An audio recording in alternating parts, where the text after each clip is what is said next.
नमस्कार मु प्रदीप षष्ठ श्रेणी गणित बही तृतीय अध्याय ज्यामितिर मौलिक धारणा तृतीय संस्करण में आपण मानक स्वागत जनाऊँ। आज आम ज्यामितिर केतगुड़िक संज्ञा विषय पढ़ा। यह पूर्व आम जाना जे ज्यामिति रे बिंदु सरल रेखा और समतलर कौन सी संज्ञा नहीं। यह आम संज्ञा विहीन पद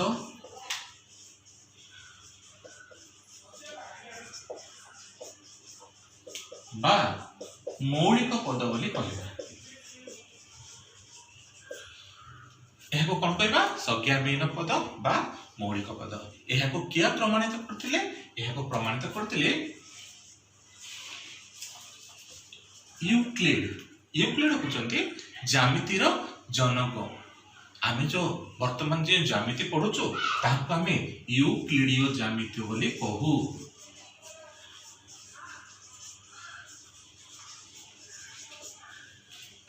वर्तमान आमे बिंदु विषय पढ़े।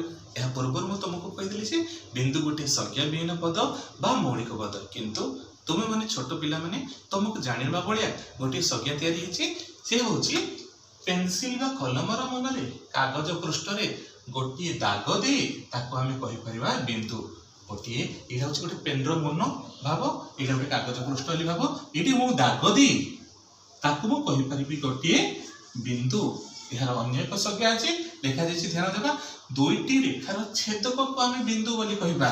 ई होची दुईटी रेखा, से माने जो जगह छेद कले ताको आमे बिंदु बोली कहिबा। उक्त बिंदुर दैर्घ्य किंबा प्रस्थ किंबा उच्चता न थाए, तार कौन थाए? केवल अवस्थिति थाए। बिंदुर दैर्घ्य प्रस्थ उच्चता न थाए, ताको आमे तार दैर्घ्य प्रस्थ उच्चता आमे मापि परिबा नै। देखि परिबे से गोटे उपस्थित अछि, से अवस्थिति छी, तार अवस्थिति आमे जानि परिबा, किंतु तार दैर्घ्य प्रस्थ उच्चता आमे मापि परिबा नाही। गोटे समतल रे केतोटी बिंदु थाए? असंख्य। समतल रे असंख्य बिंदु थाए। पूर्व आमे जानि छे सरल रेखा भी मध्य गोटे संज्ञा विहीन पद बा मौलिक पद। एहार संज्ञा को आमे जानिबा। जेउ सड़क थिबा रेखार आद्य बिंदु किंबा प्रांत बिंदु न थाए ताहाको सरल रेखा बोली कहा जाए। आद्य बिंदुर अर्थ होची आरंभ बिंदु, प्रांत बिंदुर अर्थ होची शेष बिंदु। एपरि एक सड़क रेखा जहार आद्य बिंदु नाही कि प्रांत बिंदु नाही, ये होची गोटे सरल रेखा। एहार उभय पार्श्वर तीर चिन्हर अर्थ होची एमाने उभय दिग को असीम रूपे विस्तृत हेबे। एमानकर आरंभ बिंदु नाही कि शेष बिंदु नाही, एहा को कहबा गोटे सरल रेखा। एई सरल रेखा रे असंख्य बिंदु थाए। असंख्य बिंदुर समाहार रे सरल रेखा गठित। आमे गोटे बिंदु दे असंख्य सरल रेखा अंकन करि पारे। गोटे बिंदु देगी आमे केतोटी सरल रेखा अंकन करि परिबा? असंख्य सरल रेखा अंकन आमे करि परिबा। गोटे बिंदु दे आमे असंख्य सरल रेखा आंकी पारिबा। किंतु दुईटी बिंदु दी केवल गोटे ही सरल रेखा संभव। दुईटी बिंदु दे ही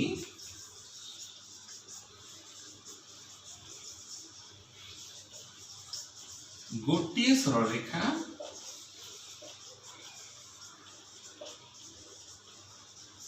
अंकन संभव। सड़क नथिबा रेखा को आमे वक्र रेखा बोली कहबा। जेउ रेखा गुड़िक सड़क नथांती ताको आमे वक्र रेखा बोली कहबा। उदाहरण स्वरूप ये होची गोटे वक्र रेखा। इंग्रेजी अक्षर सी गोटे वक्र रेखा, इंग्रेजी अक्षर यू मध्ये गोटे वक्र रेखा। वर्तमान आमे एक बिंदुगामी सरल रेखा विषय जानिबा। यार संज्ञा होची गोटे बिंदु देई जदि तीनोटी बा तीनोटीरु अधिक सरल रेखा अंकन करा जाए सेही सरल रेखा मानकु एक बिंदुगामी सरल रेखा बोली कहिबा। चित्र समूह होची ये होची गोटे बिंदु ए बिंदु देई जदि मु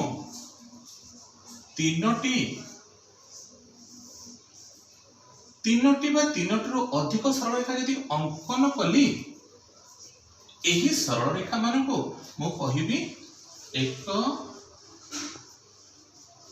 बिंदुगामी सरल रेखा।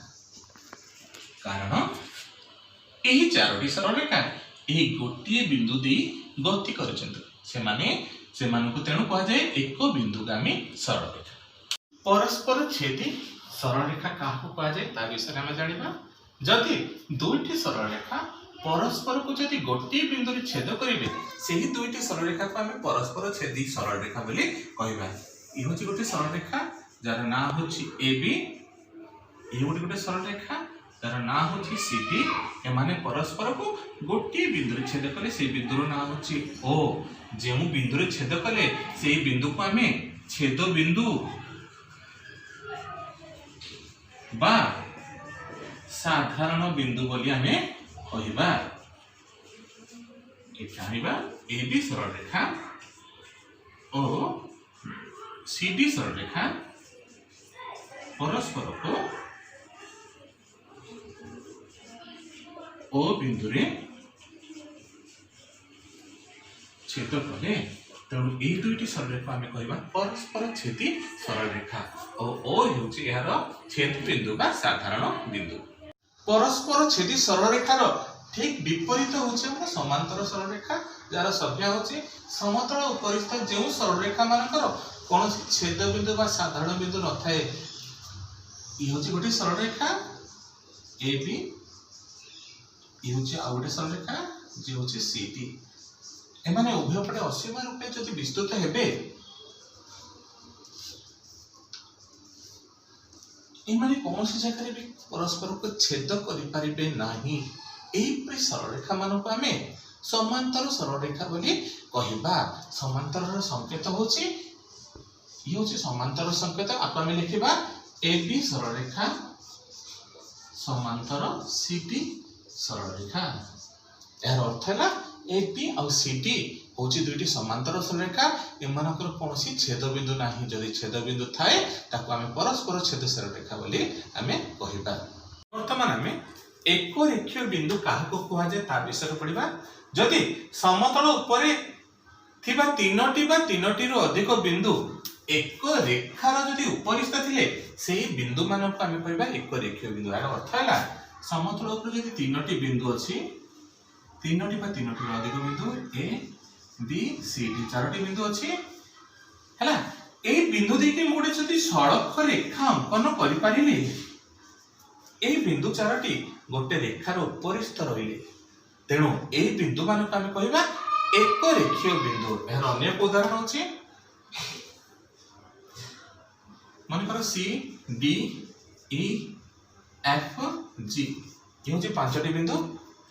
एही पांचटी बिंदु दे मोडे सड़क रेखा अंकन करि पारिली ए बिंदु गुडी को आमे कहबा एक रेखीय बिंदु। ओ जेउ बिंदु माने एक रेखीय नहंती ताको आमे कहबा अणरेखीय बिंदु। अणरेखीय बिंदु रो संज्ञा हला जेउ बिंदु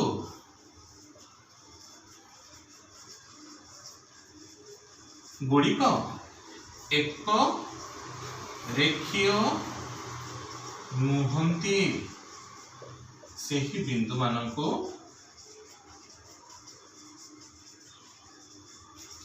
आमे अणरेखीय बिंदु बोली कहिबा। उदाहरण A B C तीनोटी बिंदु एमान को दे मोटे सरल रेखा अंकन करि पारिले नाही गोटे वक्र रेखा ही अंकन करि पारि तेणु A B C होची गोटे ए तीनोटी बिंदु को आमे अणरेखीय बिंदु बोली आमे कहिबा। वर्तमान आमे जानिबा समतल उपरे दुईटी रो अधिक समांतर सरल रेखा परस्पर को अति कम रे केतोटी बिंदु छेद करेंगे और अति बेसी रे केतोटी बिंदु छेद करेंगे। मन रखिबा दुईटी रु अधिक सरल रेखा अति कम रे परस्पर को केवल गोटे ही बिंदु रे छेद करेंगे। उदाहरण स्वरूप देखो दुईटी सरल रेखा परस्पर को अति कम रे गोटे ही बिंदु रे छेद कले तीनोटी सरल रेखा मध्य अति कम रे परस्पर को गोटे बिंदु रे छेद करेंगे। चारोटी सरल रेखा मध्य अति कम रे गोटे बिंदु छेद करेंगे। अति कम रे गोटे बिंदु ही छेद करेंगे किंतु अति बेसी रे जानिबाटा भारी कष्टकर। तेणु एहा गोटे सूत्र अच्छी से सूत्रटी है n गुणन n - 1/2। एक सूत्र प्रयोग करिया। मनकर गोटे प्रश्न देछि 7टी सरल रेखा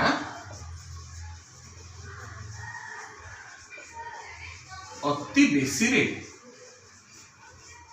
परस्पर को केतोटी बिंदु रे छेद करिवे।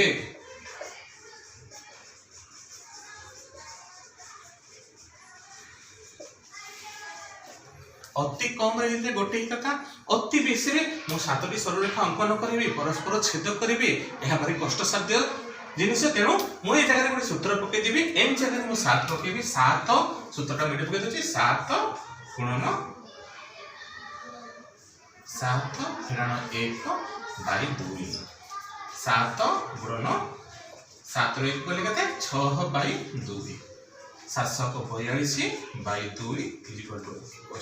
से माने अति बेसी रे परस्पर को 21 बिंदु रे छेद करिवे।